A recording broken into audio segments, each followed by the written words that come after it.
Let's try this again.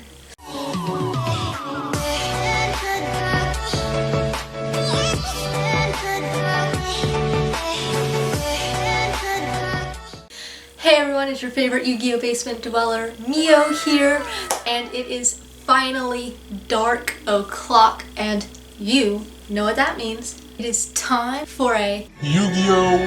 Horror story. More accurately, regional horror story. Realistically, I should be saving these kinds of videos for Halloween, but I still want to tell this story while it's fresh in my mind. If you happen to enjoy this video, definitely let me know. I have a ton of Yu-Gi-Oh! Stories that I would love to share with all of you. This has been requested months ago, but only now have I felt a story worthy enough to start this small, possibly series of Yu-Gi-Oh! Horror stories. But first, we need to do one important thing, and that is we need to get ready for bed. You cannot tell a good story if you're not comfy, cozy, and ready to fall asleep to nightmares. So, first, pajamas. Pajamas. Normally I have my hair braided, but I've never done a jump cut like that, so I don't know if it's even gonna look good. And I figured I would just put them in two little pink tails. Thing number two that we need, a comfortable blanket. I have my Ouija blanket for extra spookiness. And the last and final thing, unless you want to go grab a cup of hot chocolate or some cookies or whatever your nightly routine is, we need a bed. Okay, so now that we have our pajamas, a blanket, and a nice cozy bed that we can drift off to sleep to, and a boyfriend blowing up our phones, let's try this again. Okay, so now that we have our pajamas, our super soft blanket, and a nice but slightly squeaky, to be honest, bed, we can finally tell our regional horror story.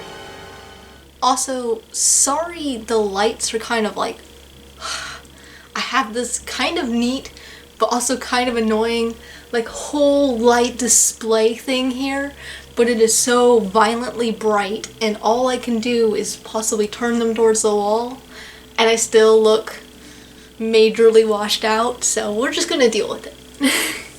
Okay, so recently I went to the Tulsa Regional, Tulsa 2022, and I was not prepared at all, and neither was any of my friends. We honestly went just because there hadn't been a regional in 2 years, and Tulsa is our favorite regional to go to. We enjoy the trip, we enjoy the people, we enjoy the tournament, so I don't know, it's just, overall it's our favorite event of the year.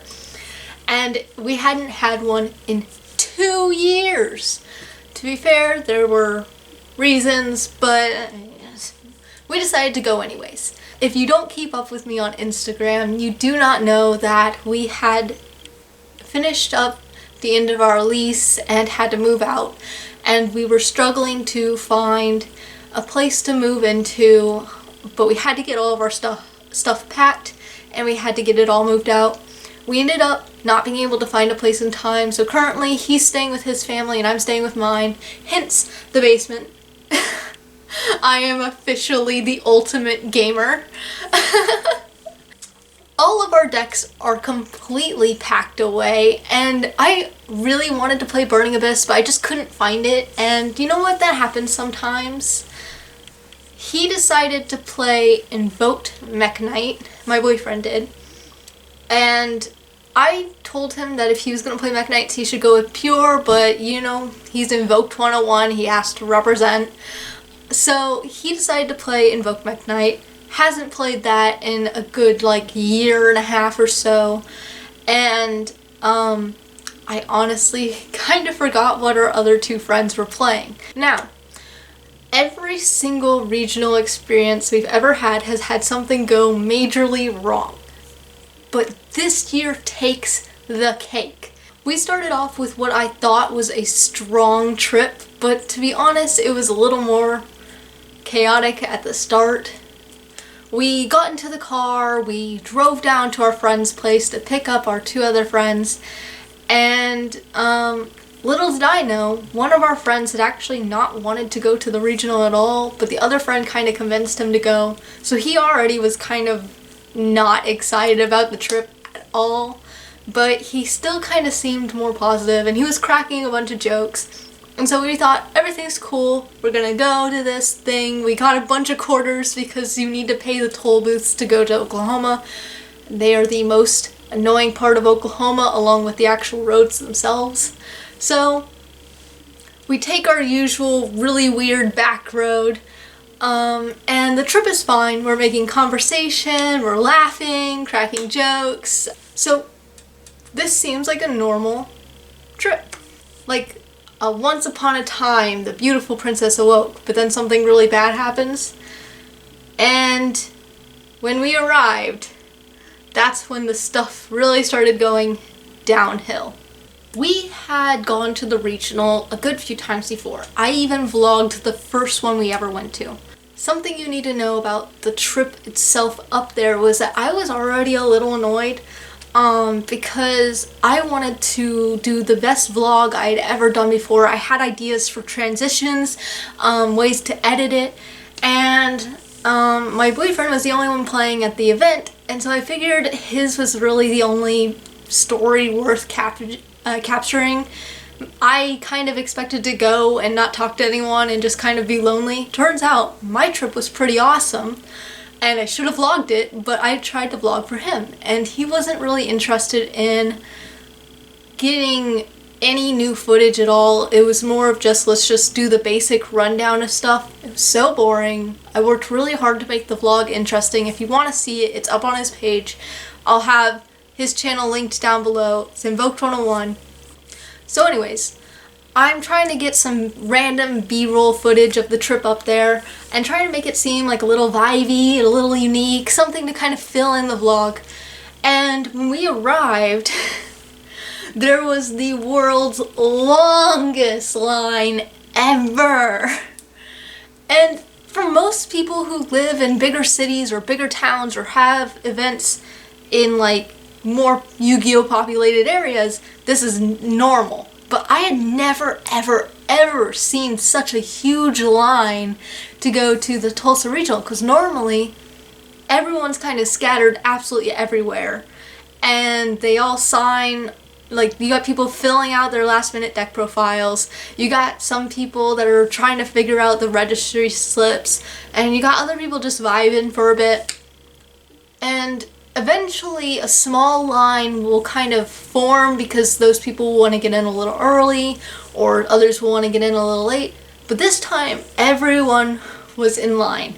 A single file, super long line, which, to be honest, I'm impressed. I did not think Yu-Gi-Oh players knew how to form a line, but apparently we do. So, stereotype gone. And a line really isn't that big of a deal, but I have really bad ADHD and I'd been sitting in a car for 2.5 hours. So I was just kind of sitting there being like, okay, can't move, can't lose my spot. And it was really uncomfortable. We had to stand in line for a good 1.5 hours before we finally got in. So then we get in, and it's the smallest venue Tulsa had ever had. This was one of the biggest regionals they had had. They were expecting over 300 players, which is honestly normal for Tulsa. We got almost 400 players. I think it was 360 something. And they were saying that this venue was for 500 people. And they had mask regulations, which I think is incredibly smart. I honestly had no problem wearing a mask.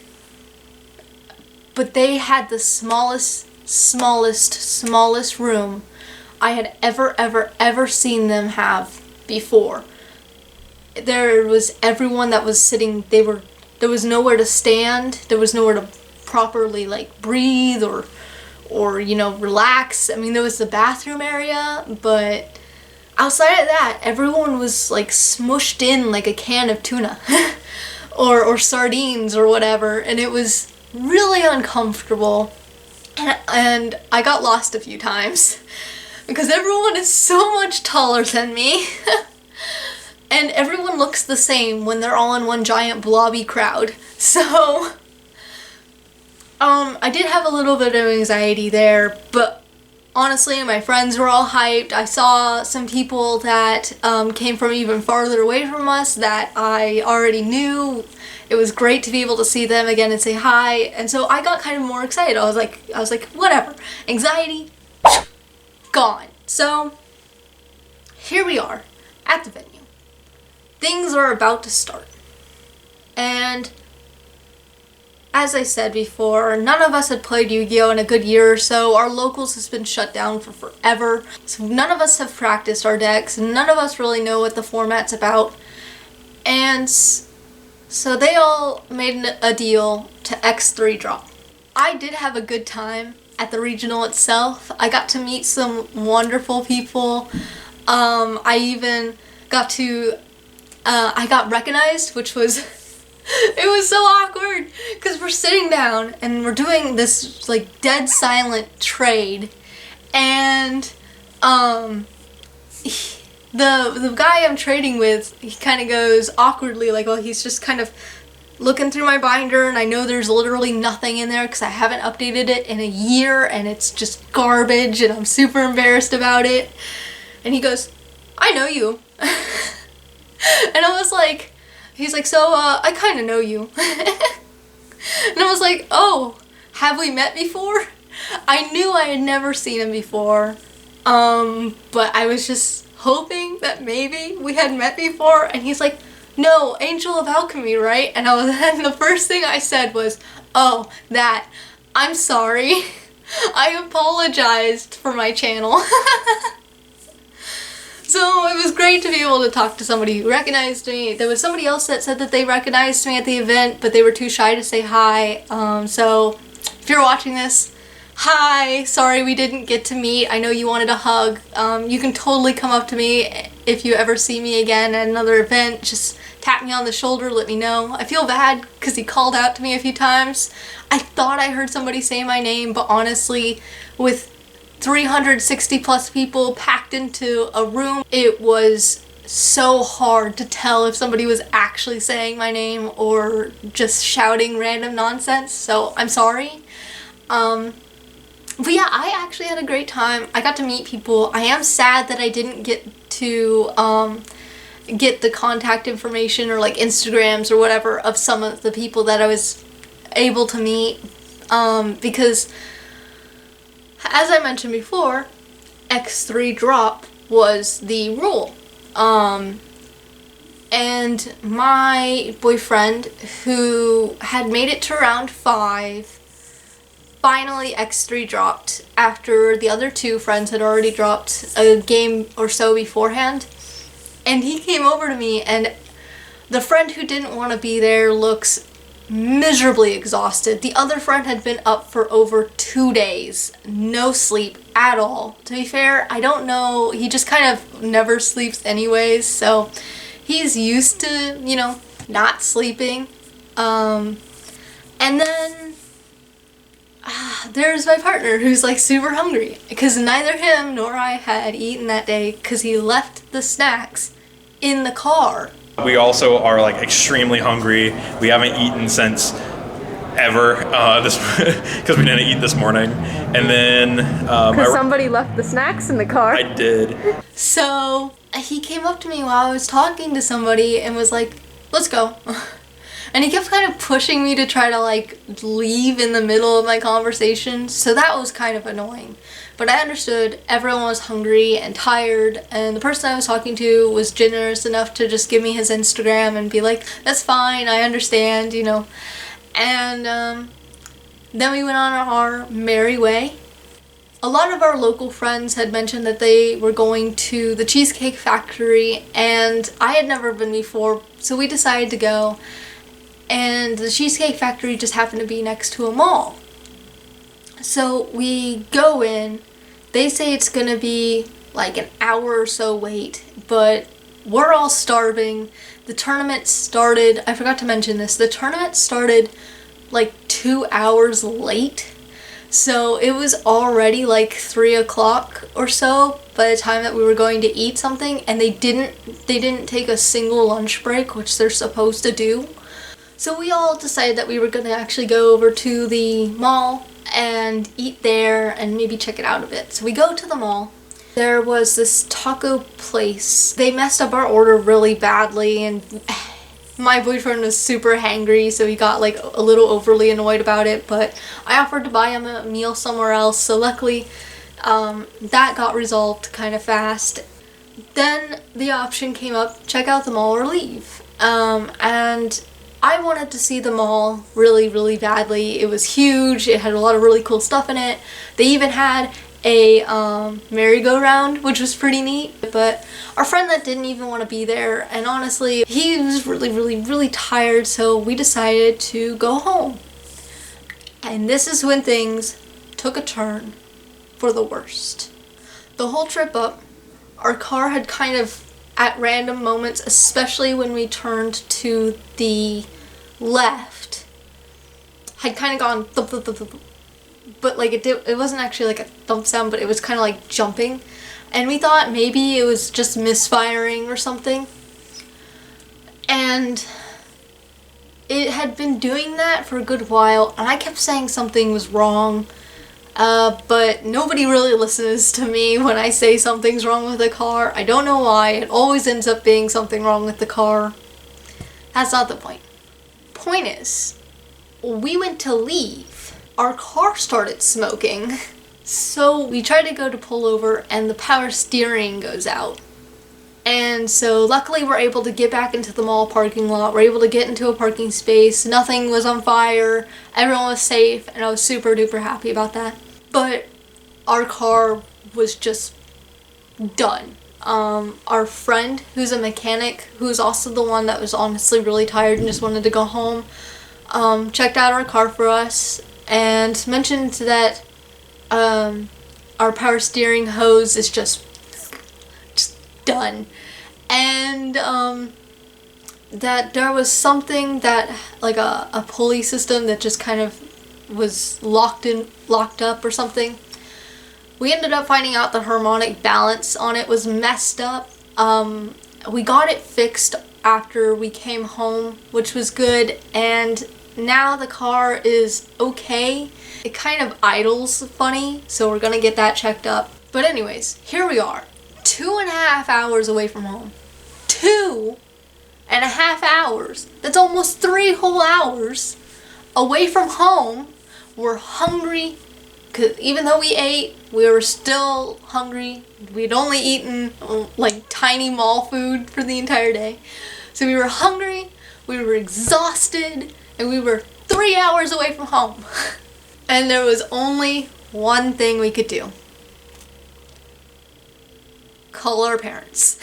Adulthood. So, as my partner called AAA, because we had 100 free miles on there. We only ended up paying for 16 miles, so that was awesome. And it was only like $5 a mile. Our friend Spoon was calling his parents to ask them if they could drive up to get us, and I felt horrible because I know that the trip up there is kind of exhausting, but to immediately turn around without a rest is even more so. That's a 5-hour trip with like no breaks. So we get a yes on they can pick us up, we get a yes the tow guy can come and get us, and guess who got to see them all? To be fair, the circumstances for seeing them all kind of made visiting the mall not so great, but I still got to see it, so I mean it was kind of exciting. They had a lot of really neat stuff. Well, anyways, we spent like 3 hours in the mall. The tow guys said that they would call us back after about 2 hours, and we didn't hear a single thing from them.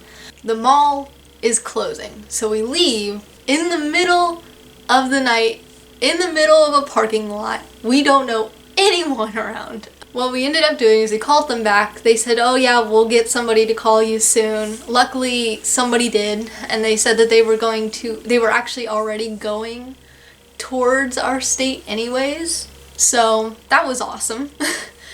and the tow guy was super nice, which made it even better. But here we were, exhausted. The tournament had literally ended, so we could have been there for all 9 rounds. So we kind of felt like we just kind of wasted our trip.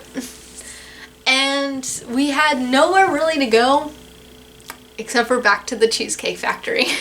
So we go to this really fancy restaurant because the Cheesecake Factory looks nothing like it does in Big Bang Theory. So it was just totally not what I expected. It was dark lit, kind of ominous, romantic kind of vibe to it, and everyone was so professional. So we sat down. Our waiter comes over and he asks us how we are, and literally all 4 of us just go, And we're trying to stay positive. This entire time we'd kept things positive. I know I said this is a horror story and I'm telling it like it's a wonderful, awkward vacation. I promise it gets worse. Our car is broken down. We're at this Cheesecake Factory with this guy who doesn't even know us, just asked how we are, and we all go, And he just immediately, puppy dog eyes, looks so concerned and goes, what happened? And we tell him that we're 3 hours away from home. We're waiting for our ride. We just want to go home. So 2 of the boys ordered cheesecake and I ordered an ice cream. And the moment our waiter comes over with the food, we get the call from our friend's dad that he is there to pick us up. So we have to immediately ask the guy if he can pack up our stuff, and he honestly immediately is like, yes, of course, I understand, and he goes and he packs stuff up. This is when it gets the worst, and honestly gross. So we're in the car, we're finally going home, our car has already started to be towed back, and our friends open their cheesecake. And immediately, our poor, tired, exhausted friend who didn't even want to go to the regional in the first place throws up everywhere. Luckily, it didn't have a smell at all. Honestly, I thought maybe he choked on his water, and I was super worried about him. He didn't really eat or drink much that day, and he was exhausted, and I think we just pushed him a little too hard. He's doing a lot better now, but it was just awkwardly silent. For the rest of the way. We all felt absolutely horrible because this entire trip we tried to keep everything positive. I mean, we even made jokes about the car breaking down, and the moment that our friend who didn't even want to be there got sick, we all just felt horrible because we knew that it was our fault that he was there. It just was really awkward and uncomfortable, and I'm really happy to say that he's feeling better, but I definitely don't want to ever put him in a situation like that again. So the whole car ride was super awkward, but it was also super dangerous because everyone else fell asleep. One of our friends hadn't slept in 2 days. It makes sense that he's gonna pass out. The other friend was dead exhausted, didn't even want to be there. It makes sense that he passed out, especially because he had gotten sick. And then my partner passed out. So here I was, awkwardly alone. Wide awake, and for only one reason, because I was dead exhausted too. Our friend's dad drives like a maniac. He kept pulling into the other lane and then jilting back, and then I was like, oh no, maybe he's tired, it's been a really long trip, maybe he's exhausted. If he falls asleep, somebody needs to be awake to be like, wake up, you know? And there was this one time when we were finally back in our state, and this car skips over 5 lanes to get in front of us and is doing 20 under the speed limit, and we almost hit them. And it was super frightening. Like, I gasped so loudly, everyone shot up and was super awake after that. So the whole trip was just this crazy like drifting and then just yanking the steering wheel back in place, and drifting again and yanking the steering wheel, and we were flying by because on the turnpike you can go 80 miles an hour, so we're just going whew. And afterwards I mentioned to my friend whose dad picked us up, I was like, I'm really happy your dad was able to get us, but I was so scared. I was so worried that maybe something bad was gonna happen when he was driving. And I was like, I thought maybe he was sleepy, and my friend looks me dead in the eyes and goes, no, that's just how he drives. And I was like, that's how he drives? For context, I don't have a license for personal reasons, but I just don't have one. And I was like, I drive better than that. And I feel so bad because I'm so grateful that we made it here safe. I'm so grateful that he took the time to come all the way up there to get us. Honestly, we were scared we were going to be stuck there for who knows how long. And it was just such a terrifying ride back home because one of our friends was sick, everyone was passed out, and I thought we were going to die. So obviously, as I mentioned before, I have had other pretty bad regional experiences and just experiences in general. I thought maybe we can do more of these story times if you guys happen to have liked this one. I'm sorry I kind of blabbed a little. I'm not good at telling stories, but I tried. So if you happen to have liked this story and want to hear more, please let me know about it. I really appreciate you guys if you stuck all the way to the end, or even if you just clicked on the video, thank you. And if you want to see more like this, please let me know. So, bye!